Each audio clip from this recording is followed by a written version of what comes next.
Please, could you please unmute your mic?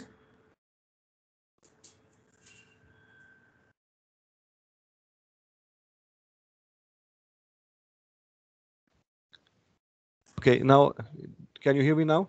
Yes, I can hear you. Okay, but I need to share again. Can you see my slide? Yes, I can see it. It's already shared. Okay, good. Thank you very much, Dr. Ahmed, for this nice introduction and for these nice words. And I welcome you all to my presentation today, where I'm going to present one of our latest papers that is entitled as the construction of and physical properties of engineered connective tissues that are enriched with modified carbon nanotubes. Well, this paper is related to the field known as regenerative medicine. As most of you know that normal diseases are treated by surgery or drugs. This is how is it going normally. But in some cases where there is a severe tissue damage, then neither surgery nor pharmacological management can treat the disease, because we lost the tissue entirely. So we are now dependent on tissue on the natural healing process, which sometimes cannot regenerate the lost tissue completely or at all. And in that case, we lose the function of that tissue permanently, leaving. Excuse me.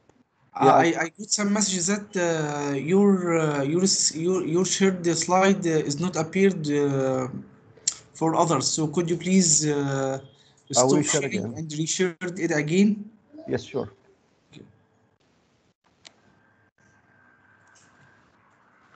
Okay, is it clear now?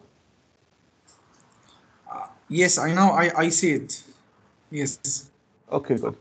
So therefore, as I said, then we need to find something pioneer, and this is what regenerative medicine is about. So here we are trying to replace the damaged tissue, a kind of new fancy way for treating diseases, because normally we define a drug as something that we use to treat. So it's not necessarily that something that you ingest or swallow or inject to be a drug, but also when you generate a tissue and implant it in the place of a damaged tissue, then this is also a kind of a pharmacological management, but in a very modern way. So in this case, we are replacing a damaged tissue either by cell regeneration. Sometimes we just transform or transplant cells, or engineer tissues, or we regenerate whole organ in vitro, and then we transplant it to humans or to animals for experiments. Or sometimes we just augment the self-repair process, so that at the end we can restore or establish the normal function of that tissue completely or partially. Now, the regenerative medicine is dependent on two sub-sectors, which are the tissue engineering, because now we are constructing the tissues in a way that try to mimic the original lost tissue. And this also involves molecular biology, because sometimes we refer to stem cells to differentiate them into the target cell that we need to use for tissue engineering. So both fields work together at the end to have this to support this science, which is the regenerative medicine. And at the end, then we can accelerate the healing process or restore the tissue and organ function, as I said. And by that, we can employ this field for the treatment of the skin disorders, lost part of the heart due to myocardial infarction and cardiac damage due to other causes. Also, when there's severe bone fractures and there is no way for the bone to grow again, so we can engineer bone tissue. Also, there are real trials to construct an artificial kidney for transplantation, and so that we no longer need donors for that, and the same for the liver. Now, in our work, we will focus more on the skin, which consists of several layers The biggest one is the dermis, which is composed of mainly connective tissue. So what is connective tissue? Simply, it's the most abundant tissue type in the human body that functions to support, protect, and to connect other tissues. And there are lots of examples on connective tissues, like the tendons that link the muscles to the bones, or the ligaments that link or attach bones together. Also, the dermis layer of the skin, which is the largest layer, also is composed of connective tissue, which is the subject of our work that we are trying to regenerate. Now, for this, or the prospect of this project is to treat some chronic wounds and extensive burns that form major health problems worldwide. Normally, the pharmacological management and the surgical options are so limited, and normally it takes several months or weeks until we can close these wounds, if ever close. And in some cases, the wounds continue to present and get contaminated by bacterial infections, and then we have more complications like gangrene that can end up with amputation. Therefore, there is a real need that we should accelerate the healing process, and not only to depend on the natural healing mechanisms as they are in this case very slow or inefficient.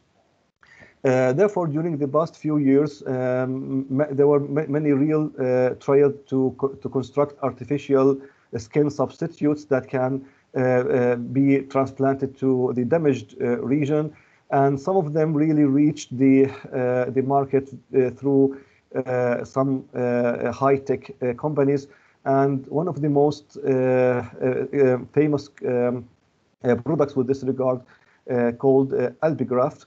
But this one is very expensive, and also from logistics point of view, it cannot be available in only if it can be available only in few countries, because it's very fragile. It should be kept in standard conditions, and the time from manufacturing in the labs and transplantation is very short. So there is no way to export this preparation overseas.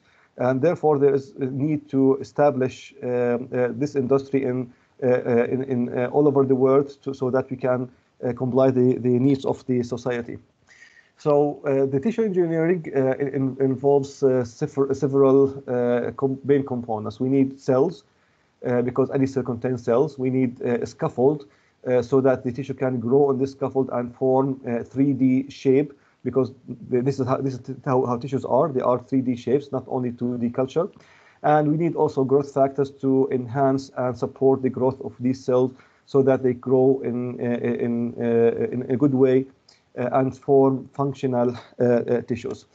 Now, in order to make a successful engineered connective tissue, as in our case, we need cells that are called myofibroblasts, which are the differentiated form of the fibroblast, and they have enhanced activity to secrete and deposit extracellular matrix and to contract the wound, and so they play a vital role in wound healing.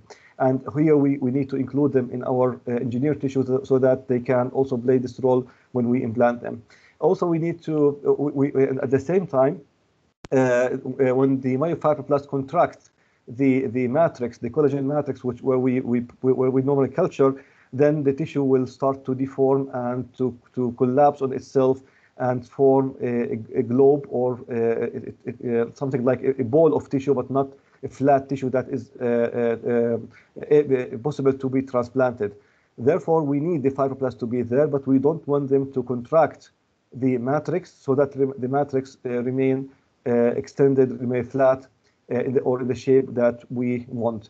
Therefore, we need to enrich the connective tissue with other materials that can modulate this behavior and prevent that.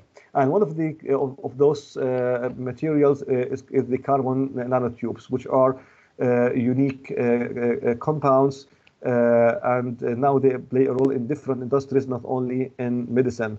Carbon nanotubes have unique electrical and mechanical properties because their electrical conductivity, for example, is 1,000 times greater than copper, while their tensile strength is 50 times greater than steel. So they are very strong materials.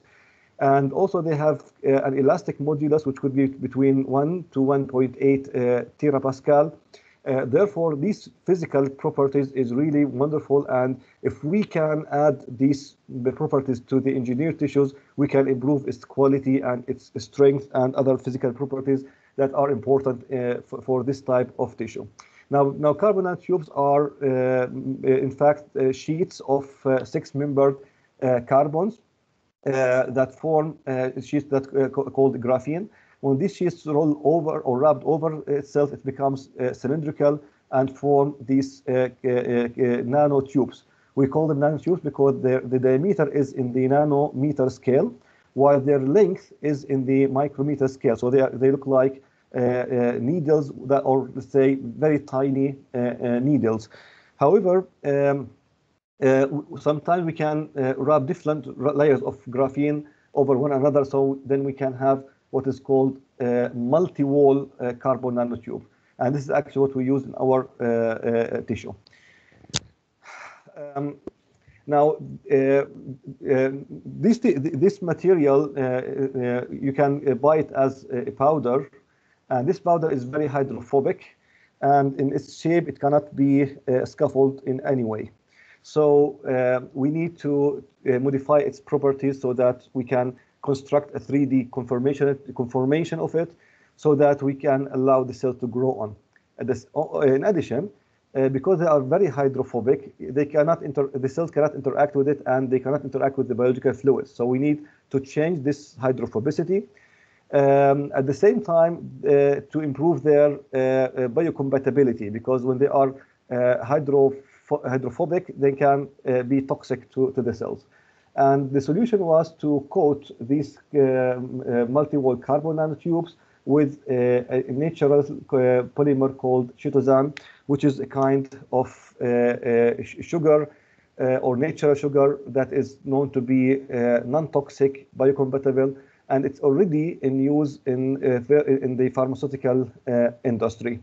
In addition, it's biodegradable, which is good because then it can be replaced by normal tissue in the future. And also it can polymerize into 3D scaffold. At the same time, the structure of chitosan allow its interaction with the carbon nanotube. So at the end, it can coat the surface of the multi-wall carbon nanotube so that it's hydrophilic. So at the end, the complex will be hydrophilic, and now it can interact with the biological fluids. So therefore, the aim of this project was to generate dermal collagen-based engineered connective tissues that is enriched with chitosan multi-wall carbon nanotube, and then to investigate the effect of this complex on the biomechanical properties of engineered connective tissues. Here I will refer to them as ECTs. And also we wanted to test its effect in the improvement of wound healing in vivo, but this last part is still in progress. So the flow of the project, simply that we got HEF cells. These are human foreskin fibroblasts. So these are primary human skin cells, and we mix them with collagen and this multi-wall carbon nanotube that is coated with chitosan. Now this mixture we casted in a mold, and we let it to polymerize over a few days, and the cells could contract the matrix and organize the collagen in the form of a tissue that took a ring shape. This ring shape was very well formed, and the cells normally can contract the matrix or the tissue. And as you can see here, the poles, these are elastic poles, could be brought closer together, which indicate that the cells could contract the matrix and that they were functional. Now, these ECTs were transferred to a device, a rheological device, which contains two hooks and the tissue was hanged in between. And the upper hook could lift the tissue gradually and slowly by applying force, and the machine could record the force and the deformation and the resistance and all other mechanical properties, and generated a huge amount of biomechanical data that we later analyzed to get something like this curve, which is the strain against the stress. And this is the black curve represent the behavior of this tissue between these two axes. So here the strain, which reflects the deformity of the tissue, which is the change in the length or the ratio in the length change, because we are stretching the tissue. So this is how much it was stretched. This is represented on the x-axis, and on the y-axis is the stress that is applied to induce this deformation, which we call the strain. And from that curve, we could calculate different parameters, like the elastic modulus, which reflects the stiffness, the strength of the tissue, the ultimate strain or the accessibility, and the yield strain, which is the elasticity, and the plastic strain, which is the ductility, and all these parameters altogether summarize the different physical or biophysical properties of our tissue. So that was the flow of the project, and let's go now inside and see what we got. So basically, this is the molds where we casted the tissues, and this is the dimension of this plate, and this is how the tissues looked like in real. So these are the control cells. You can see them kind of a little bit pinky or whitish pink. These are the control tissues that contain only the cells and collagen. And here, the same tissue, but enriched with different concentrations of carbon nanotubes. And now you can see it black because carbon nanotube it's a carbon, it's black, so it should be colored like that. Now you can see also here, these are the elastic poles that normally become closer when the cells contract the tissue. And this is something expected from the myofibroblasts, because this is their characteristic. They can contract the connective tissue, and this is something we can see in our daily life when we get injured. Then you can see that your wound, the edges of your wound become closer to each other so that it can heal and return to normal. So without contraction, there is no healing. And you can see here that the tissues could contract the poles with different ratios. And you can see here that when we add carbon nanotubes, the poles look apart. And this is something we analyzed, and we found that there was kind of concentration dependent reduction in the contraction of the tissue. So the more you add carbon nanotube, and the more you get an inhibition in the contraction.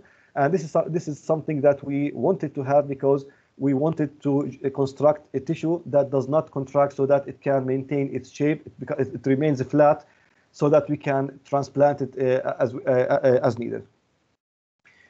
At the same time, we measured the cross-sectional area of these tissues to check how much the cells could compact the matrix, and we could see that the cross-sectional area was very close to each other, because or very similar, because this indicates that the fibroblasts were functional in all tissues at all concentrations, and that these concentrations were not toxic, so the cells could do their job without any problem. But they could not contract it, because the carbon nanotubes most likely interfered with the interaction between the cells and the collagen, and this is actually what we wanted to have.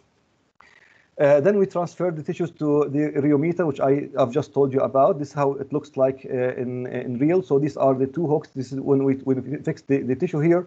And then this is when the device starts to pull it apart and record the stress and strain until it ruptured. This is tissue contained carbon nanotube, and this is how the control tissue looked like in real. Of course, the tissue was submerged in PBS buffer, phosphate buffer saline, and the buffer was warmed to 37 degrees centigrade, which is similar to that of the physiological under physiological conditions. Now, these are the parameters that we analyzed, and I need to give you a short explanation of them so that you can follow with me.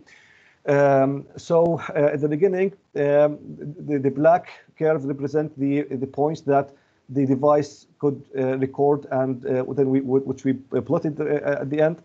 And here you can see that at the beginning we had an elastic or straight line, because this is a kind of elastic stretch of the tissue, which means that if you remove the stress, then the tissue can return to its normal shape without destruction, which means that the tissue could be extended at this point without causing destruction in the composition of this tissue.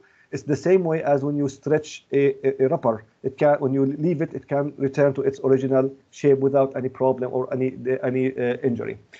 Then we calculate, and now the slope of this linear range represent what is called the stiffness, and which is also sometimes called the Young's module. So the more stress you put to make deformation, then the more stiffer, or the stiffer will be the tissue. Then we also determined the yield point here.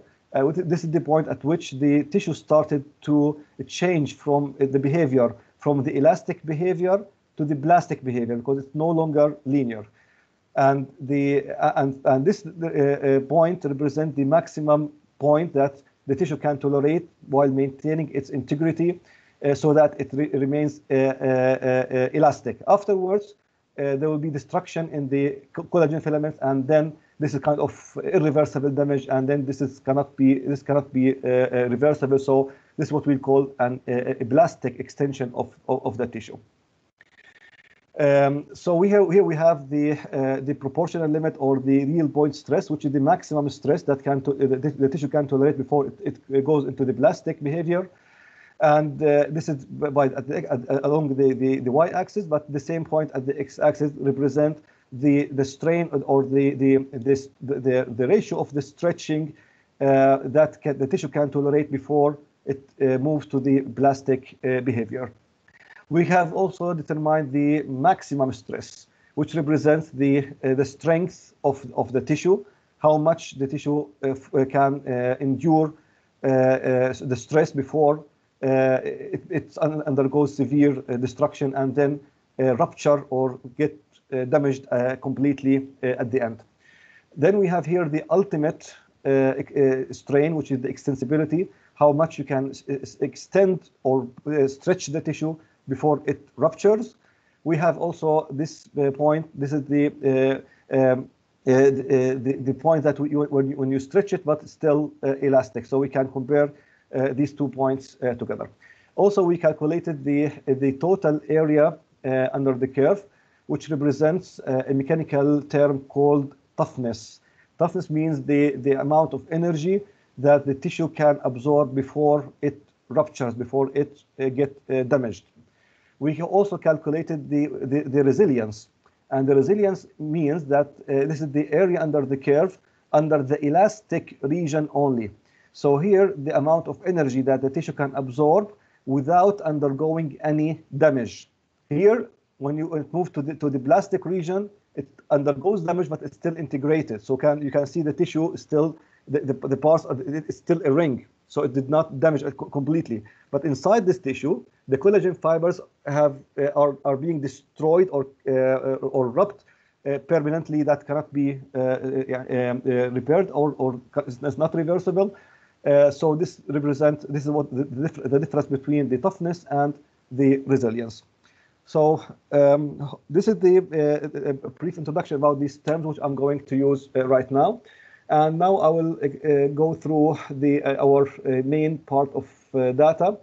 So as we can see here in the upper panel, these are the representative curves from different tissues.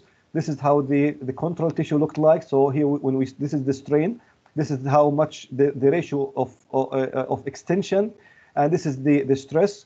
And you can see here when we increase the stress, there's increase, or when we stretch the tissue, we need more stress, and then the stress goes down although we are stretching it because now we move to the plastic region, so the tissue, the collagen fibers are damaged, so that now you can stretch the tissue further without putting or by putting less stress, because the tissue is damaged now. And at the end, the tissue gets cut or ruptured at the end, and this is the point when we stop the measurement. So this is what the control. This is at the concentration of 0.025% weight per weight, or weight per volume, sorry. And here you can see how the tissue behavior was, and this is with the 0.05, still a little bit more than this one. And the most surprising thing was with the highest concentration. And you can see now it could be extended almost 2 times than the control. And the stress needed was even higher, which means that it could absorb more energy. It could endure higher stress without being damaged. So the tissue is getting much better mechanical properties. This is kind of overview. Now let's go to the numbers. And you can see here that at the concentration of 0.025%, there was an increase, a statistical increase in stiffness, while the other concentrations, they increase the tissue, the stiffness, but not with the same ratio. This is something we can discuss shortly afterwards. Now, when we look at the proportional limit, which is the yield point stress, the stress at the end of the maxima of the elastic region, after this stress, the tissue is damaged and get into the plastic region. And you can see here that with the 0.1%, there was a great increase in the yield point stress, and this is something you can see it even here. So this is the yield point stress. This is compared to this one, and this is what is represented here in the graph. So we can put more stress while the tissue is still integrated. And this is also reflected by a maintenance of the elasticity at this point. So therefore, also the elastic point was also increased at the strain level, because now you can stretch the tissue further or longer, and it's still in the elastic region. It did not get damaged. Also, when you look at the resilience, which is the area under the curve, under the elastic region, of course it will be bigger, which is represented by the area here. It should be bigger because we have now more strain and we have also more stress. So logically, we will have it. We have more resilience, so the tissue can absorb more energy and still functional. It still it did not get irreversible damage. Now also we can see that we could increase also the strength, so it can endure greater stress without being damaged. And also the ductility of the tissue was also increased. And the ductility, as I explained before, which is the extension within the plastic region, this was also increased by this high concentration, and also at the end, the ductility, and also the extensibility was also increased. And this is, of course, logical, because we already increased the ductility, so the extensibility will also be increased. And also the toughness overall, which is the amount of energy that the tissue can absorb before it gets completely damaged, is also increased. So that our tissue, in the presence of this 0.1%, sorry, Chitosan multiwall carbon nanotube is really a strong and a tissue that can endure more stress and absorb more energy. Sorry. Now we wanted to have a look inside and see how the tissue looked like, and how the cells are doing within this tissue. So we stained the tissues first with tritic phalloidin, which stains the actin filaments within the cells, so that we can visualize what is called stress fibers. The stress fibers reflect the presence of myofibroblasts. So the more myofibroblastic cells you see or you have in the tissue, the more stress fibers you will see within these cells. So this indicates that our fibroblasts are transformed into myofibroblasts, and these cells can contract the tissue pretty good. Let's look at the merged image, and you can see here easily that there are lots of these stress fibers, which is more prominent as compared to the other concentration and the control, and which reflect that our cells are differentiating more into myofibroblast. And as I said in the beginning, this is something that we really want, because these are the cells that are active in wound healing, because these cells can contract the tissue, can contract the wound, and they can deposit more collagen and produce growth factors and other mediators that can enhance the healing. So the presence of carbon nanotube can enhance the formation of these cells, which is, as I said, necessary for wound healing. So in conclusion, with the concentration of 0.025% Chitosan multiwall carbon nanotube, we could only moderate increase in the stiffness of the ECTs. But in the presence of 0.1% of this complex impaired the tissue contraction. So this is good. We can now construct tissue without being deformed in an adverse way. And we could also increase the elasticity, the extensibility, and the ability to absorb energy, and so the tissue can endure more stressors as wanted. Also, the application of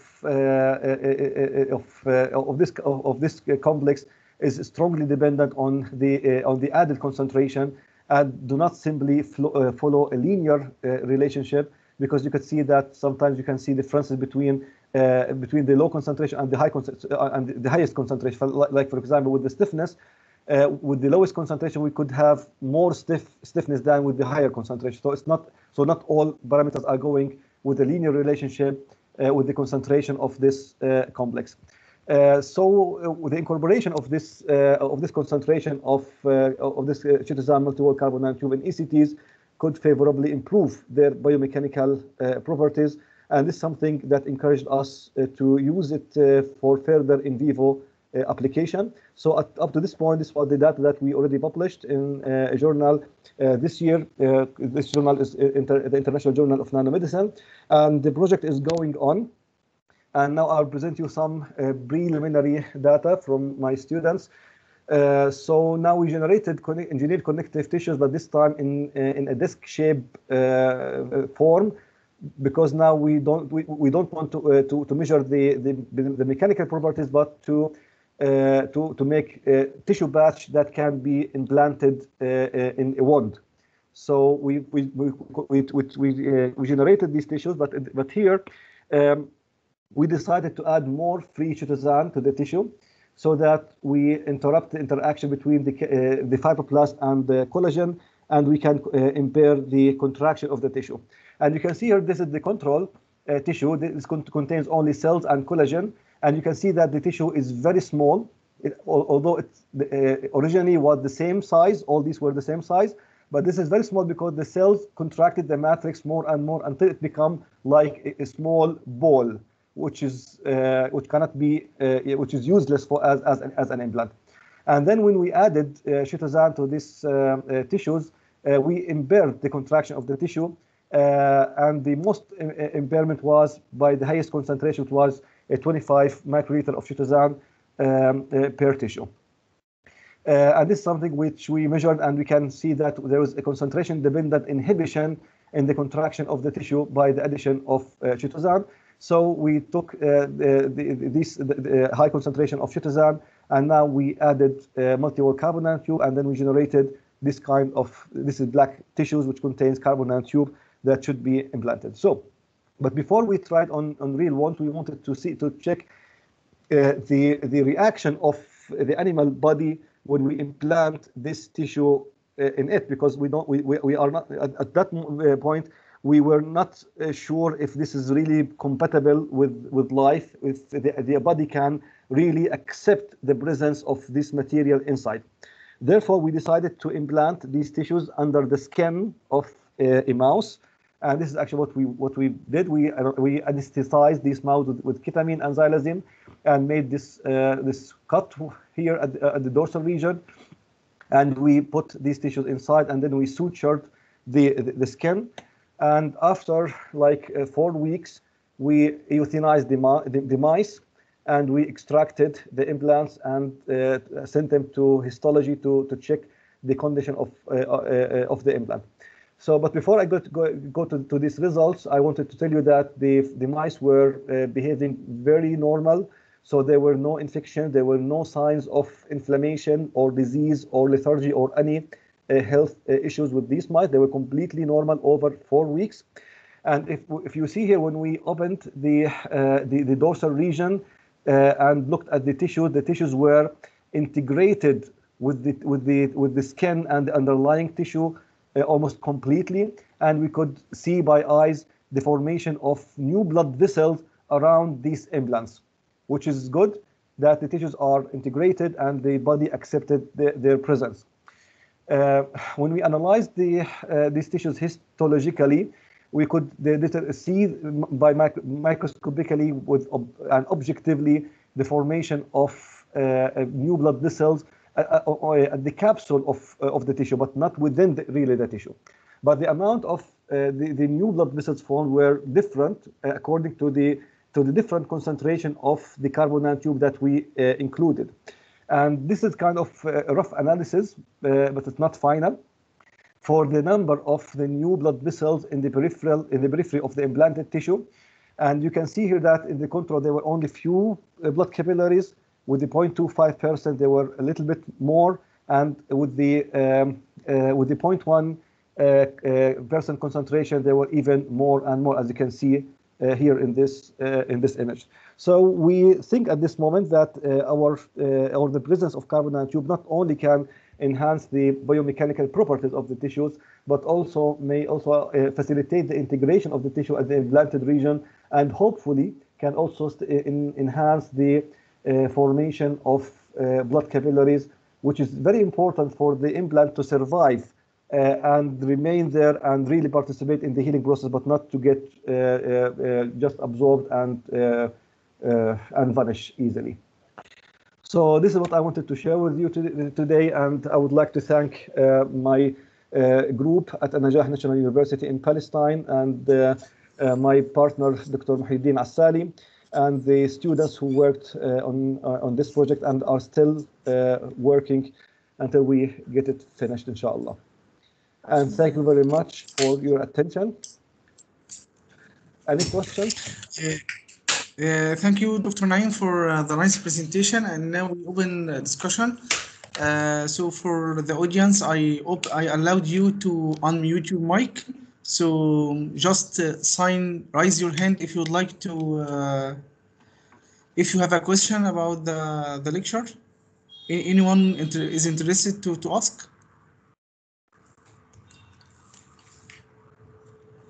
You can unmute your mic.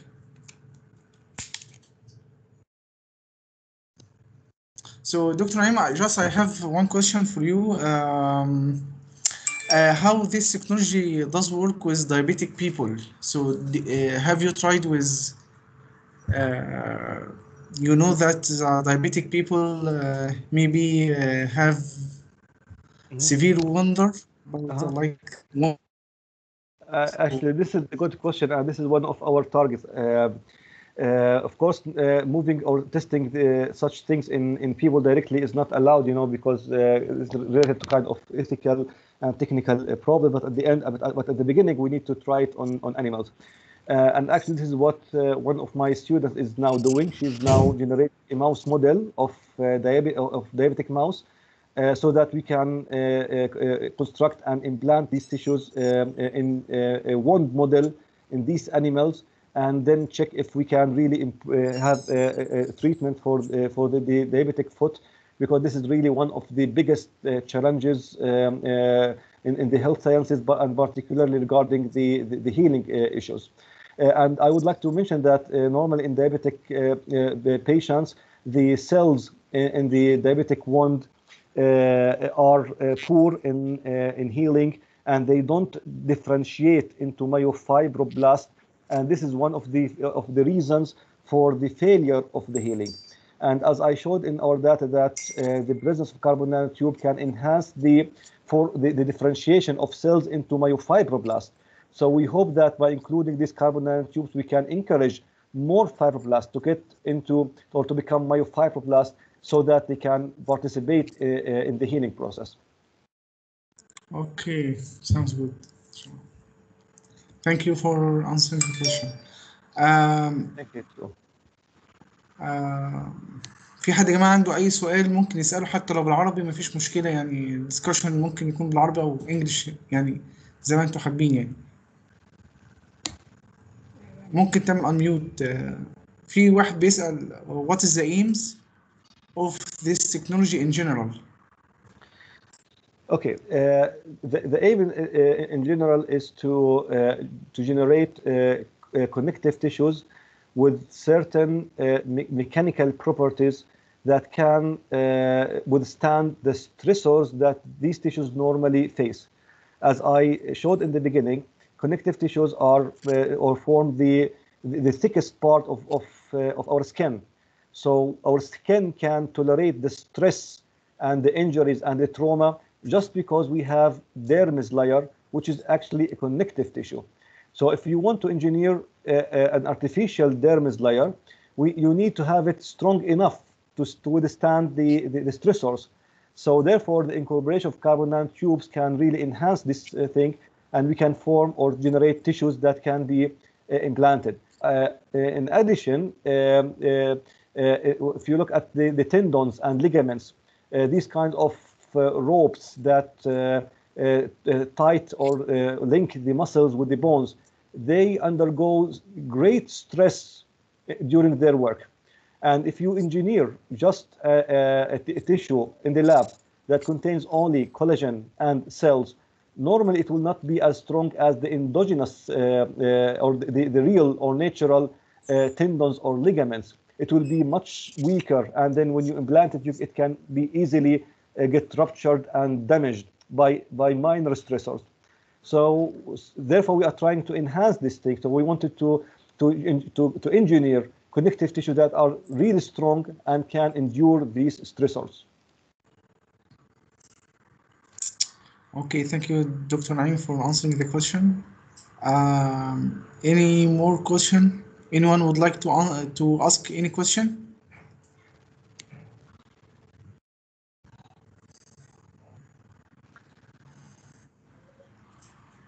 Okay, it seems that no one would like to ask questions. So again, thank you. The data which I showed, I realized that it's maybe hard to follow because it contains lots of technical and physical terms. But yeah, I try to simplify it as much as I can. But anybody's interested can just refer to the publication and check it carefully later on. Okay. Thank you, Dr. Naim, for this interesting lecture. I think it's very interesting and provides new technology. Thank you so much for all attendees, and see you next week with new MGBS lecture. Thank you, Dr. Naim. And thank you very much, Dr. Ahmed, for my invitation. It was my pleasure to be here today. Thank you. Thanks a lot. Bye. Bye. Now I will end the meeting. Thanks all.